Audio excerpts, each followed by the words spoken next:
Bonjour. À quoi faut-il s'attendre pour le Bitcoin dans les jours et semaines qui viennent? C'est ce que nous allons voir dans l'analyse du jour.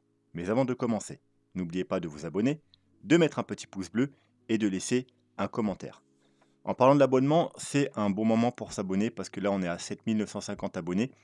Et n'oubliez pas que tous les 1000 abonnés, je fais un giveaway donc qui augmente de 10 euros à chaque fois. Donc ce coup-ci, ce sera 80 euros aux 8000 abonnés.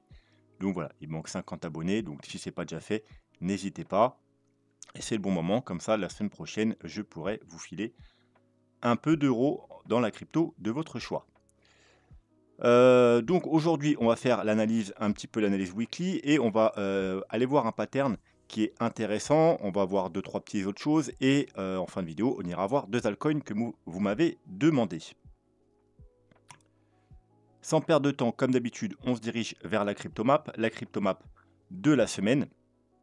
Et ce qu'on peut voir, c'est qu'elle est relativement mitigée. Voilà, le Bitcoin, il consolide aux alentours des 25-26 000 dollars, plutôt aux alentours même des 26 000 dollars. Et voilà, les altcoins consolident aussi. Donc il y en a qui font des chutes comme PP, puisqu'il y a eu un petit embrouille avec PP. On a aussi Cas qui fait moins 16%, Rune qui avait bien up, du coup il fait moins 12%, mais sinon aussi on a 2-3 altcoins comme Ton qui font 11, DX qui fait plus 11%, et sinon l'ensemble des altcoins c'est du entre moins 2, moins 5 ou plus 2, plus 5%, donc rien d'extraordinaire. Le CryptoFear, toujours pareil, aux alentours des 40. En général, c'est une zone intéressante. En général, c'est des zones de bottom dans les corrections. C'est vers ce niveau-là qu'il faut regarder. Donc c'est pour ça qu'en ce moment, on s'intéresse au prix du Bitcoin, là où il en est. Le dollar, il continue sa hausse. Il a cassé la semaine dernière, donc cette zone importante. Il y avait, alors je l'ai effacé, hein. Je peux vous la remettre rapidement, puisque j'ai un peu nettoyé le graphique pour qu'on y voit plus clair. Il y avait la zone de rechargement de short. D'ailleurs, c'est de tout le mouvement ici. Hop là. Voilà, la petite zone de rechargement de short. D'ailleurs, on doit être en logarithmique du coup. Voilà. Donc, je vais quand même la remettre.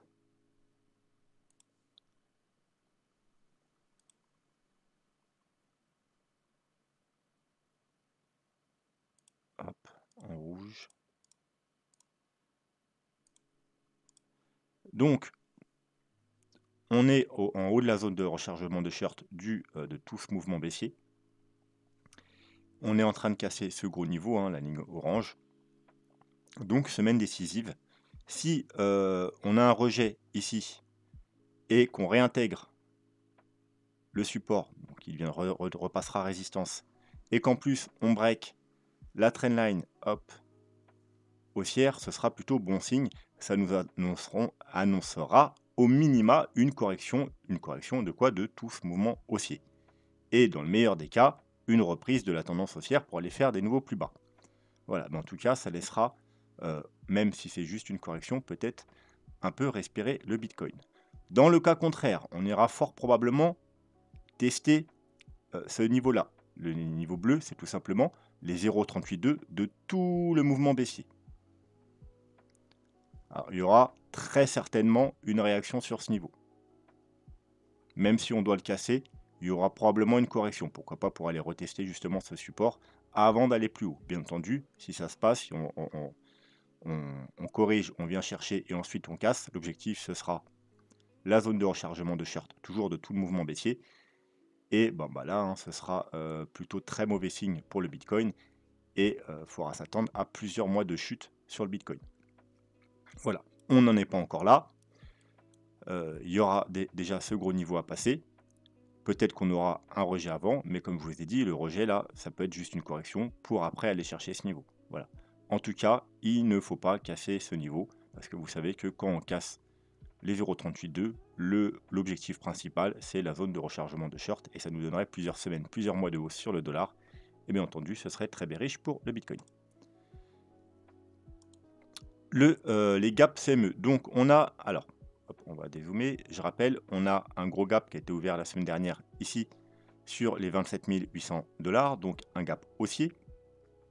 Et là, cette semaine, on a un petit gap, un tout petit gap ici. Voilà, alors d'ailleurs qui va peut-être être clôturé ou pas. Mais bref, on a un gap au 26 130. Alors, théoriquement, alors ça dépend, hein, encore une fois, il y a deux écoles. Il a déjà été comblé avec la mèche. Vous voyez, aujourd'hui, on a une petite rechute sur le Bitcoin, c'est cette mèche ici, parce que vous voyez que vendredi, il a été clôturé, il a clôturé ici, voire même ici. Il a ouvert sur ce niveau, donc hier soir, et enfin aujourd'hui, mais à 1 h du matin. Et donc, ça nous donne un petit gap. Mais, entre-temps, aujourd'hui, on a fait cette mèche. Donc, il a déjà été comblé avec une mèche.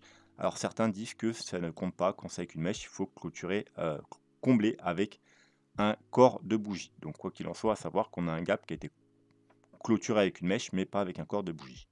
Donc, on pourrait aller combler ce gap cette semaine, peut-être même aujourd'hui. Sinon, on a toujours bien entendu le gap en dessous au 20 355 $ et le gap au-dessus, plus haut, au 29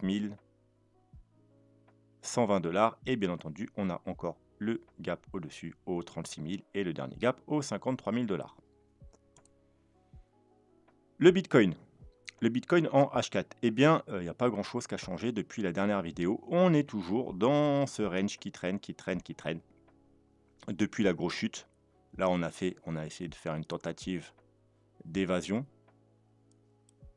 mais ça n'a pas marché, on a réintégré le range, donc on est toujours dans ce range, et pour l'instant on est bloqué tout simplement par, hop, on va se mettre les moyennes mobiles, hein. Alors, vous voyez que au départ on était bloqué par cette moyenne mobile, alors, donc c'est la EMA 21, on l'a cassé, on allait rechercher la MA 50 qui a fait rejet. Les deux moyennes maintenant se sont cumulées et voilà, et c'est les deux moyennes mobiles, hein, la MA 50 et la le EMA 21, vous voyez, qui font résistance depuis, eh bien, depuis 3 jours. Depuis 3 jours, elles empêchent, hein, on fait des petites mèches, mèches rejetées. Là, hier, une mèche rejetée, enfin même pas hier, c'est en 4 heures, c'est aujourd'hui.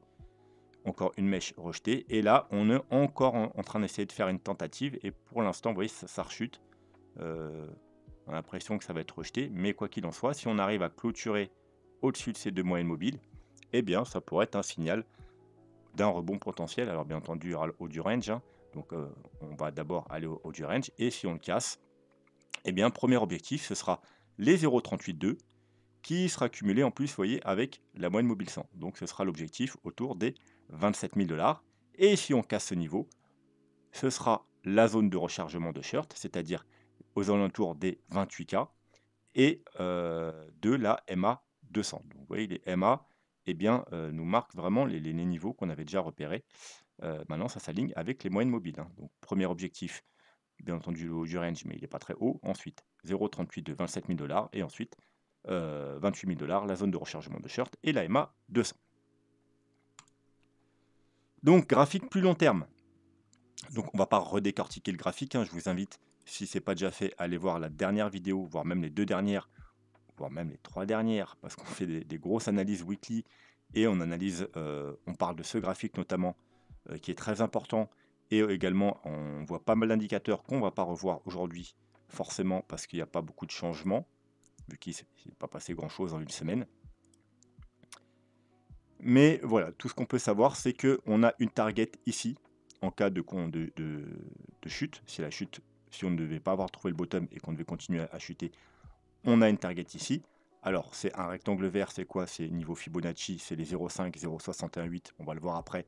C'est notre target par rapport au vague d'Elliott, cumulé avec donc le bas du rectangle blanc. Mais pour savoir ce qu'est le rectangle blanc, allez tout simplement voir les vidéos précédentes. Et bien entendu, cette trendline, la trendline bleue. La trendline bleue, c'est une trendline qui date de juillet 2017. Vous voyez, on est venu ici, on est venu la retester 2 fois ici en 2018-2019. Encore une fois, au choc du Covid en 2020, avec 2 belles clôtures, avec les clôtures de bougies et l'ouverture. On a eu des mèches, mais vous voyez, on a clôturé au-dessus. On est revenu tester encore une fois ici, 2 fois en 2022. Donc, on pourrait revenir la tester. Bien entendu, il faut tenir ce niveau.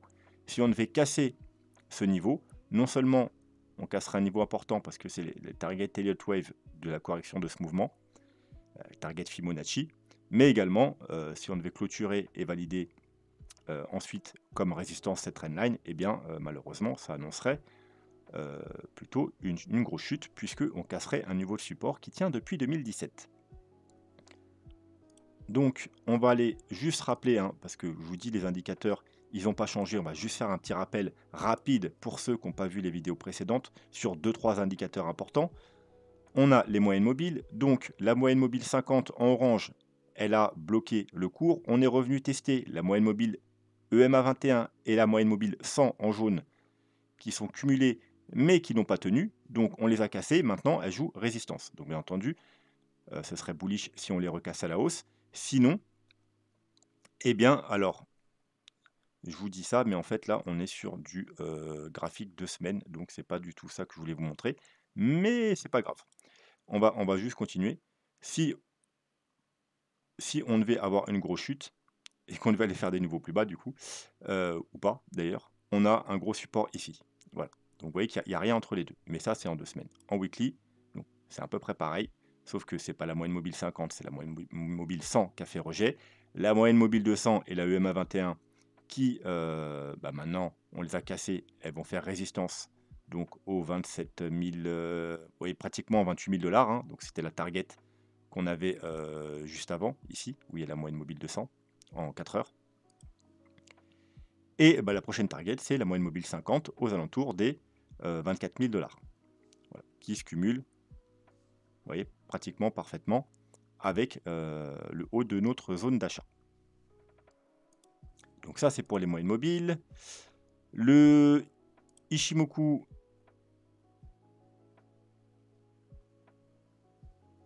s'il veut bien s'afficher... Ah oui, hop là. Ben non. Alors, pourquoi Ichimoku ne veut pas... Voilà, merci. Donc, Ichimoku, on est sur un gros support, c'est-à-dire l'Akijun, hein, c'est un des plus gros supports sur Ichimoku qu'on peut trouver. Donc, effectivement, on pourrait faire bottom ici. Sinon, ensuite, on a le bas du nuage aux 23 300 $. Encore une fois, ça rejoint, vous voyez, le haut de nos objectifs, hein, la partie haute de notre rectangle d'achat. Donc, parfaitement, encore une fois. Mais pour l'instant, voilà, on tient. La lagging span, elle est... Il n'y a rien jusque la Tenkan qui se trouve 24 000 et la Kijun ensuite qui se trouvera aux 22 500. Donc vous voyez encore une fois proche de notre niveau théorique d'achat. Mais pour l'instant, on est sur un support qui tient pour le moment.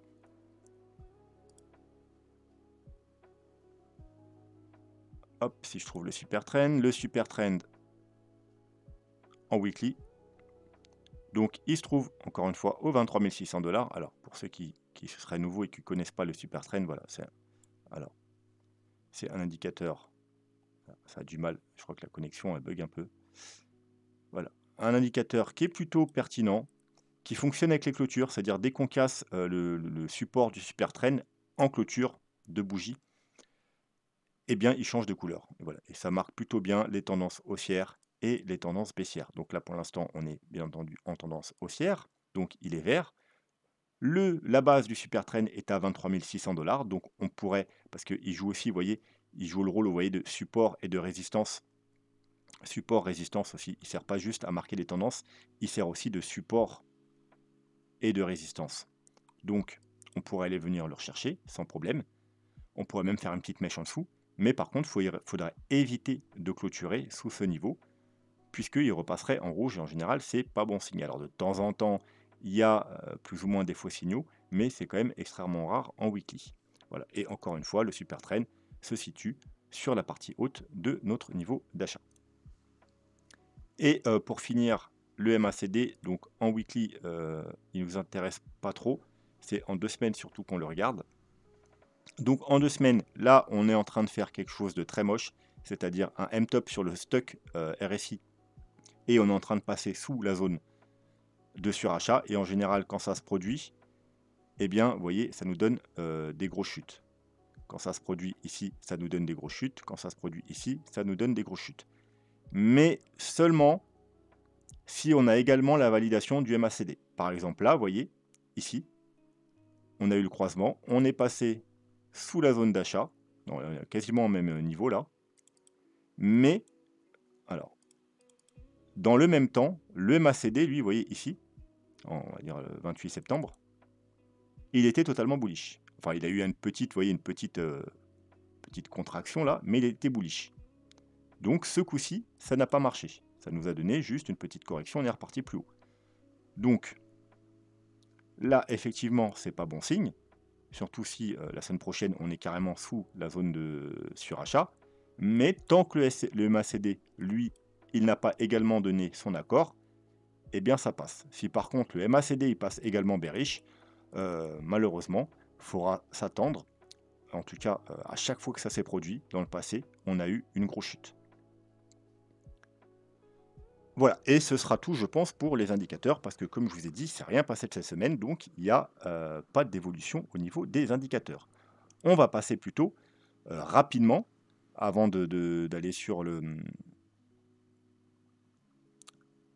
fractal dont je vais vous parler, sur le plan Elliott Wave. Hein, on est toujours dans le même plan. Vraiment, il a du mal aujourd'hui, Internet. Donc bref, on a fait une vague 1, une vague 2 qu'on est en train de construire en flat, donc A, B et C.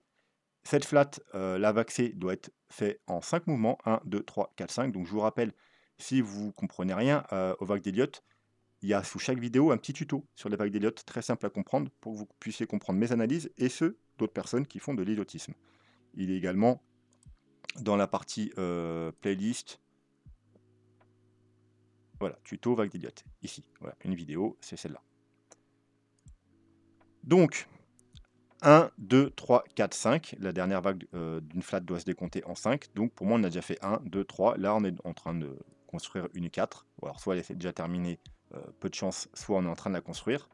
Donc notamment pour aller rechercher les targets qu'on a vus au début. Donc soit les 0,38,2, soit la zone de rechargement de short. Et ensuite, théoriquement, alors c'est pas ça encore, on aura une rechute pour aller casser ce niveau et aller chercher justement la target dont on a vu en long, en large et à travers, c'est-à-dire ici, vers les 22-23 000 $.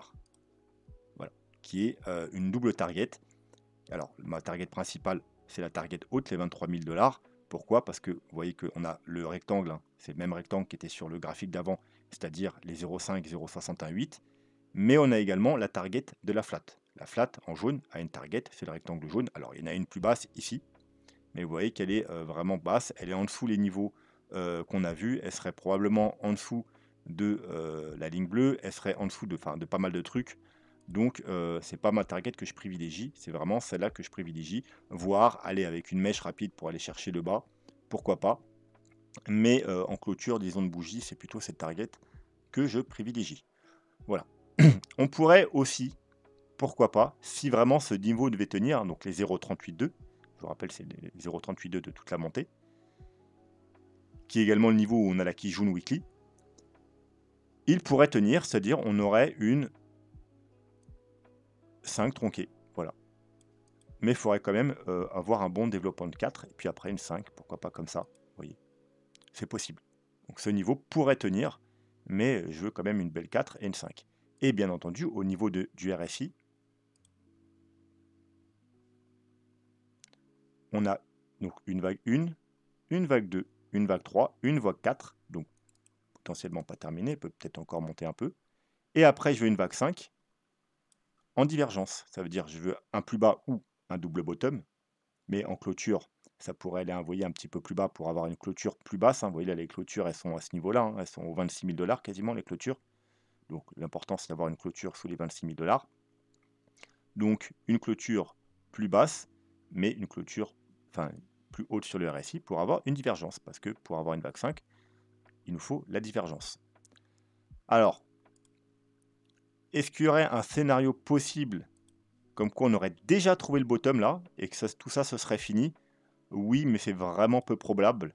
En fait, voilà, ce serait que là on avait fait là, mais c'est vraiment moche, hein, que là on a fait le haut de la vague 4, que là on aurait fait la vague 5,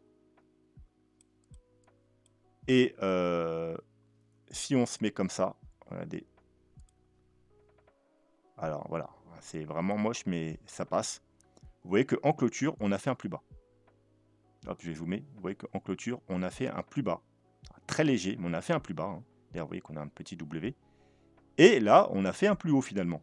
Donc, on a déjà, si vous voulez, hein, on pourrait déjà avoir fait 4, 5. Alors, c'est une mini 4, c'est une mini 5. C'est pour ça que voilà, je ne suis pas du tout partisan de ce scénario.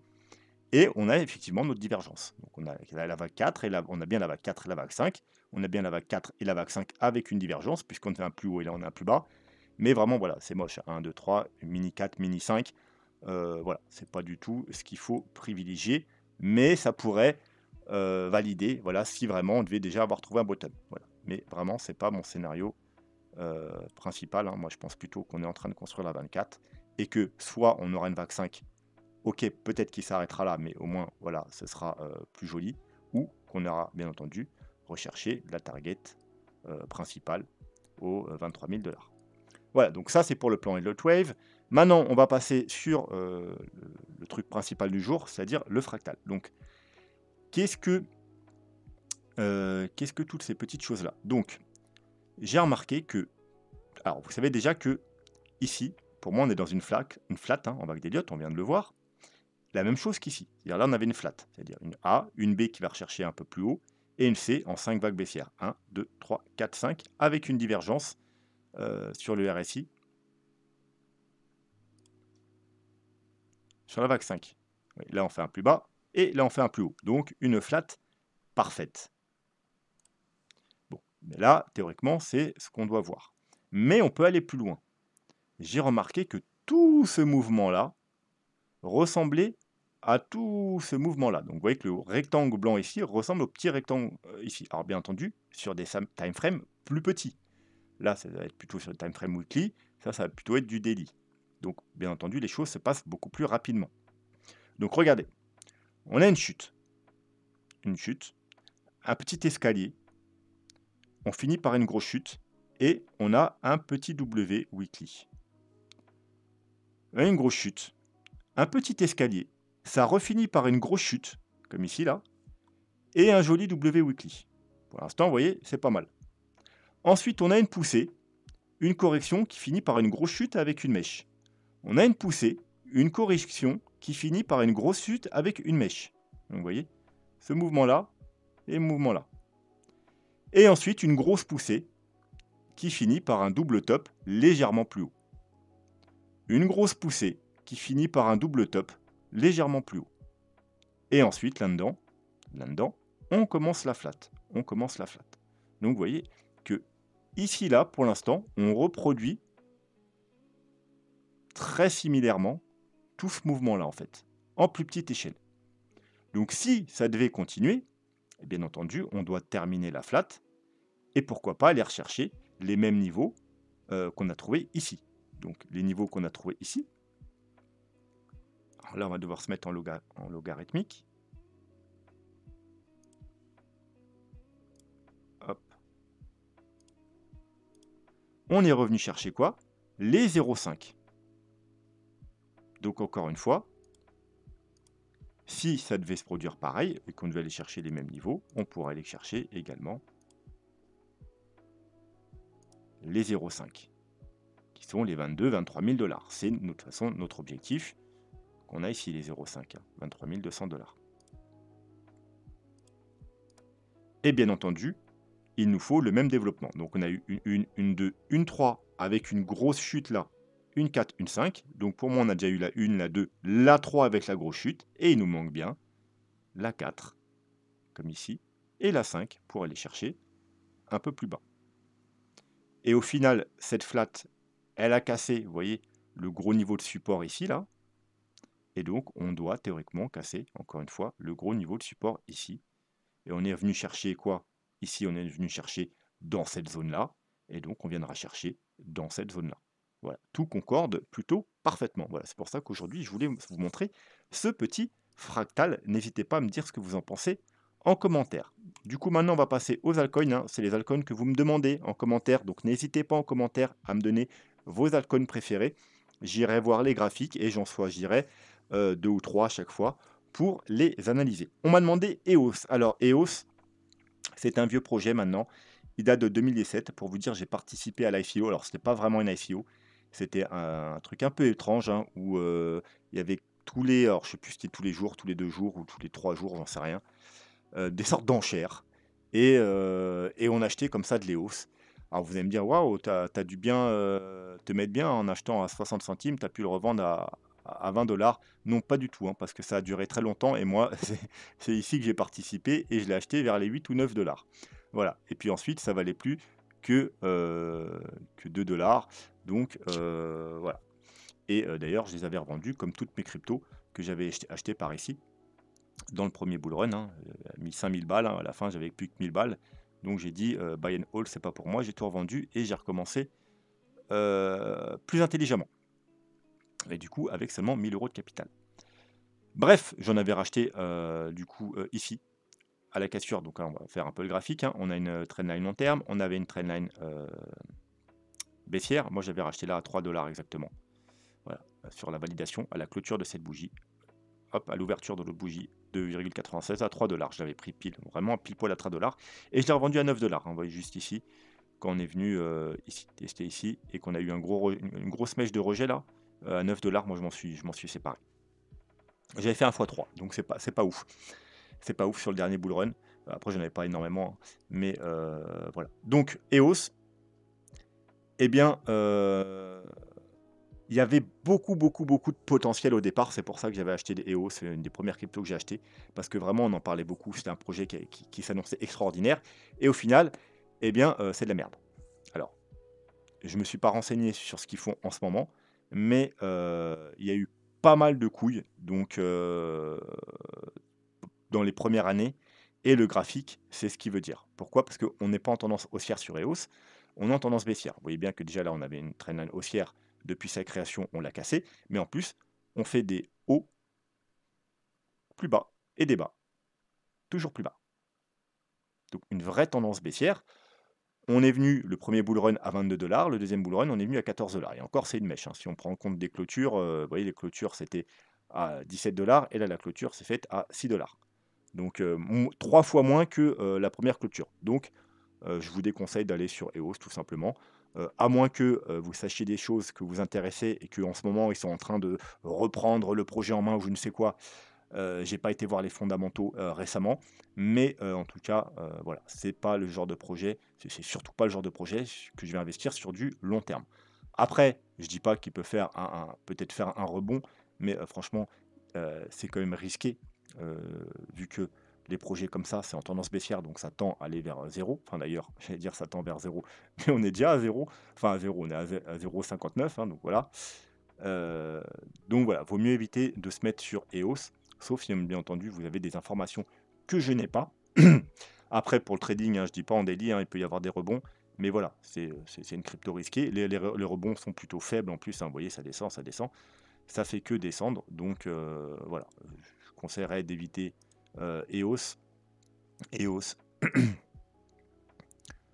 voilà, vous voyez bien que voilà, il est monté, mais après voilà, il fait plus rien, il descend, il descend, il descend et regardez, on est même là en rouge, ça veut dire qu'on est en dessous du prix de lancement, ouais, du prix où il a été, listé au tout départ.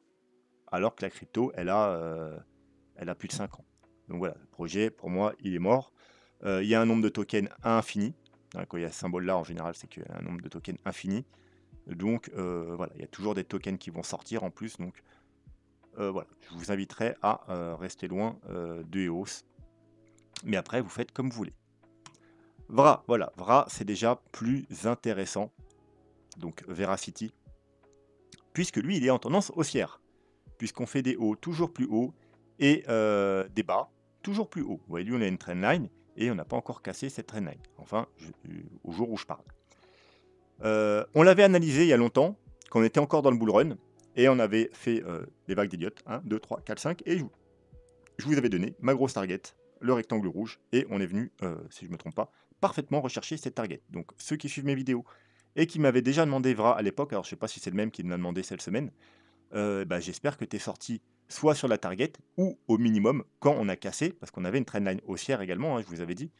Prenez vos profits là ou si jamais c'est pas fait, et bien sur confirmation qu'on cassera la trendline, hein. Voilà, on a cassé la trendline et voilà, on a chuté très fortement sur VRA. Donc j'espère que ceux qui me suivaient à l'époque, si vous êtes toujours là, vous avez pris vos profits, vous êtes sortis, vous avez revendu vos VRA ici au plus haut. Donc ensuite, on a quoi? On avait une première trendline baissière. Alors d'ailleurs, vous voyez on avait déjà cette trendline là, hein. Donc on est revenu chercher là et on a cassé la trendline baissière. Donc c'était vraiment un très bon niveau d'achat, que ce soit pour l'investissement ou pour faire un trade. Et alors là, je parle aux traders, hein.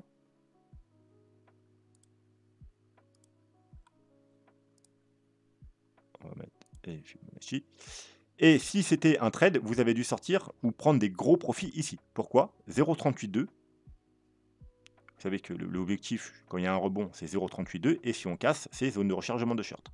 À partir du moment où vous voyez ça, un fake out, un rejet, voilà, vaut mieux prendre vos profits. Surtout que c'était pas seulement les 0,382, donc je vais enlever maintenant, mais vous avez vu. Eh bien, c'était également, regardez, le niveau ici, qui équivaut à peu près 30 000 $ sur Bitcoin. Donc c'était le gros support, la grosse résistance ici. On va mettre une ligne. Si vous ne voyez pas encore de quoi je parle. Hop là, vous voyez, ce niveau-là. Donc 0,382, grosse résistance.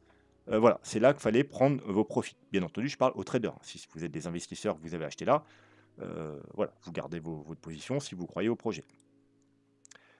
Donc maintenant, on a quoi? On a un niveau de support ici, la ligne orange, qui fait support ici, support, puis après résistance, résistance, résistance, résistance, rejet, hein. Là, on l'a passé comme dans du beurre. On a revenu, support, support, support, support, support, support. Et pour l'instant, ça fait encore support. Donc on est sur un support potentiel. Juste en dessous, vous voyez, pas très loin, il y a notre fameuse trendline qui dure depuis 23 mars 2020, hein, qui a été touchée une fois, deux fois, trois fois, quatre fois. Donc on pourrait revenir, s'il devait y avoir une petite rechute, casser légèrement le support là. Alors, hop, il n'est pas tout à fait droit. Voilà. Casser légèrement le support là pour aller chercher, pourquoi pas, cette trendline. Quoi qu'il en soit, si ça arrive ou si le support tient, eh bien, les achats peuvent être tentés si on casse cette petite trendline court terme. Voilà. Alors l'idéal, vraiment, ce serait qu'on chute avant. Pourquoi? Pour casser ce support, hein, vous voyez, parce qu'il y a la liquidité qui traîne là, hein, depuis quand même le mois de mai, on tient, depuis le 23 mai, on tient ce niveau. Donc ça fait plus de 3 mois, donc il doit y avoir de la liquidité qui traîne. Donc l'idéal, ce serait d'aller chercher cette liquidité, donc avoir une baisse pour venir chercher toute cette liquidité, aller venir chercher la trendline, et ensuite, bien entendu, rebondir, recasser ce niveau, donc fake out, et là, ce serait le meilleur moment d'acheter. Vous attendez même qu'on casse la trendline. Vous voyez, en gros, le meilleur truc qui pourrait se passer, c'est qu'on ferait ça et ça.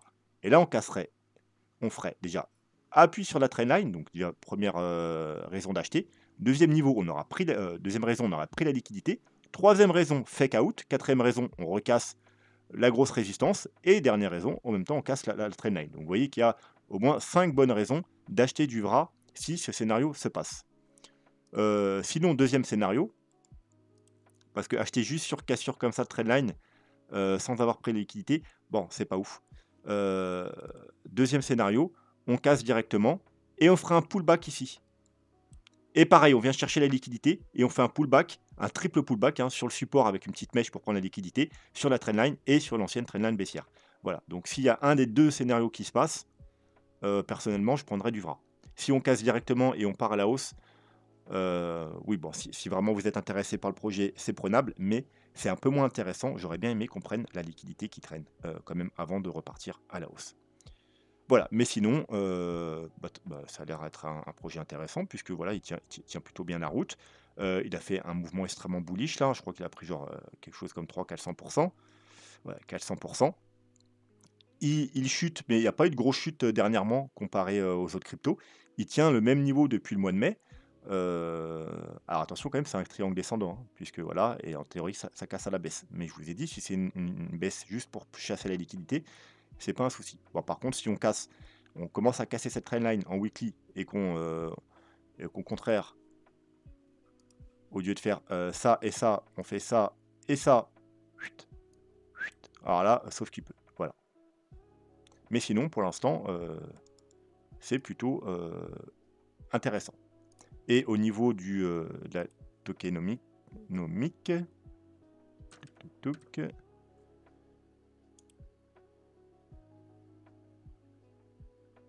alors, déjà, il est 372 au market cap. Donc c'est très intéressant, c'est-à-dire qu'il a une potentiel de hausse euh, très très importante. Le graphique, voilà, on a une grosse hausse. Là, on corrige, hein, mais vous voyez qu'on est encore loin des niveaux. Il y a offre total 110 billions, offre max 110 billions.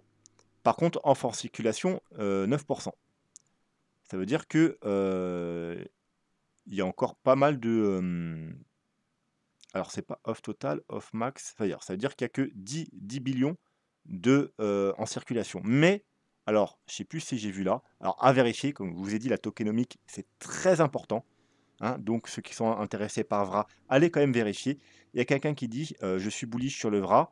Allez checker la tokenomique parce que 90 billions, donc sur les 110 millions, 110 billions, 90 millions ne sont pas pour la circulation. Donc seulement 10-20 billions de circulation de supply. Bon, après, je sais pas trop. Donc, est-ce que ça veut dire que. Mais du coup, ils servent à quoi? Est-ce qu'ils sont bloqués? Est-ce que voilà. Enfin, allez voir, vérifier ses propos. Mais voilà, ça pourrait être quelque chose d'intéressant. En tout cas, l'offre totale est déjà égale à l'offre max. Ça veut dire tous les tokens sont sortis, mais il n'y en a que 10% en circulation. Et il faudrait quand même aller se renseigner pour qu'est-ce qu'il en est des 90% qui restent. Est-ce qu'ils vont être mis sur le marché un jour et par quel procédé?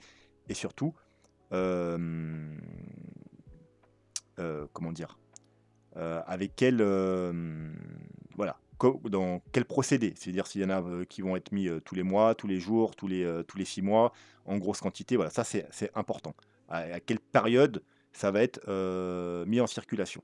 Mais voilà, sinon, c'est un altcoin qui me paraît très intéressant. Encore une fois, aller gratter au niveau fondamental et tokenomique si c'est pour de l'investissement long terme.